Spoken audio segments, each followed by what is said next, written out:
మనతో పాటు యాదవ సంఘము స్టేట్ ప్రెసిడెంట్ అరవింద్ యాదవ్ అన్న కూడా ఉన్నాడు. ఒకసారి సదరు గురించి తెలుసుకుందాము.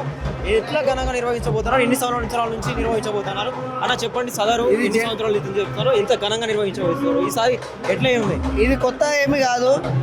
జంట నగరాలలో దాదాపు కొన్ని వందల సంవత్సరాల నుంచి ఈ ఆనవాయితీ ఉంది.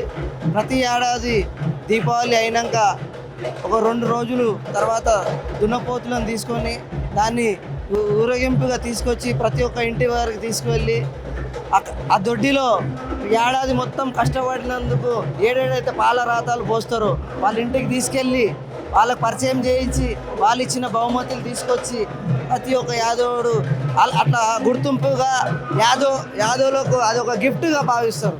మరి ఈరోజు ఎన్నో సంవత్సరాల నుంచి ఈ ఆనవాయితీ ఉంది జంట నగరాల్లో. కాబట్టి ఇది ఒక స్టేట్ ఫెస్టివల్గా ప్రభుత్వం గుర్తించి రాష్ట్ర పండుగగా దానికి ఒక బడ్జెట్ కేటాయించింది.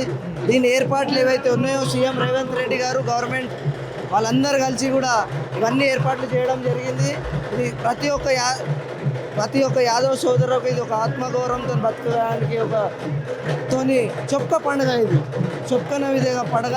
మరి ఇది ప్రతి ఏడాది ఇదే విధంగా అంగంగా వైభవంగా జరుగుతుందని ఆశిస్తున్నాం. అయితే స్టార్టింగ్లో ఎట్లా ఉన్నది, ఇప్పుడు ఎట్లా ఉన్నది, ఎంతమంది ఇంకా ఎక్కువ రావడం జరుగుతాం? దాదాపు ఇప్పటిదాకా పొద్దున్న నుంచి ఇప్పటిదాకా దాదాపు ఒక 50,000 మంది దాకా వచ్చారు. భోజనాలు వాళ్ళకి ఏర్పాటు చేయడం జరిగింది. ప్రతి ఒక్క యాదవ్ సోదరుడు ఇక్కడ ఎవరైతే వస్తారో తిని వెళ్ళాలనే ఒక ఆశతోని మా కుటుంబం అంతా దీనికి ఒక సేవగా భావించి దాన్ని అందరికీ కూడా ముందుకు తీసుకెళ్తున్నాం. మీకేనున్నాయి అవి మన దున్నపోతులు? మీకేనున్నాయి? మాకు 300 బర్రెలు ఉన్నాయి. అందులో ఒక 10 దున్నపోతులు ఉన్నాయి. దాని ఒక్క మా ఫామ్ ఉంది, ఏకేవై ఫామ్. ఆ ఫామ్లో అంతా మేము దగ్గరుండి చూసుకుంటాం.